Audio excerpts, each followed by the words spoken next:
আহাদা লাহু, ওই ব্যক্তির ধর্ম নাই যেই ব্যক্তি ওয়াদাকে পুরা করে না। এই হাদিসটাকে মুসনাদে আহমদে এনেছেন ইমাম আহমদ ১২,৩৮৩, সাহিহ ইবনে হিব্বানে ১৯৪তে রয়েছে, সুনানুল কুবরা লিল বাইহাকিতে ১৮,৮৫১ রয়েছে, মিশকাতে ৩৫ নম্বর হাদিস ইমানের অধ্যায়, এবং তারগিব আর তারহিবের মধ্যে ৪,৪৫৮ রয়েছে। তাহলে আনাস রাদিয়াল্লাহু তাআলা আনহু বলছেন, রাসূল সাল্লাল্লাহু আলাইহি ওয়াসাল্লাম আমাদেরকে বলেছে, যেই ব্যক্তি আমানতের খেয়ানত করে সেই ব্যক্তি মুমিন নয়, আর যেই ব্যক্তি ওয়াদা পূর্ণ করে না সেই ব্যক্তি মুসলমান নয়। ঈমানও নাই, ইসলামও নাই। তারা ঈমান এবং ইসলামকে টিকাতে হলে কি করতে হবে?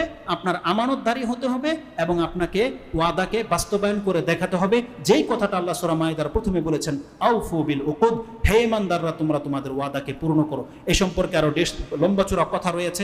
একটা হাদিস স্মরণ করিয়ে দিই, যেটা আমাদের আলেমরা, কোরআন সুন্নাহ যারা সহিহ হাদিস প্রচার করে, তারা আমি দেখলাম যে কেউ তারাও বর্ণনা করেছে, কিন্তু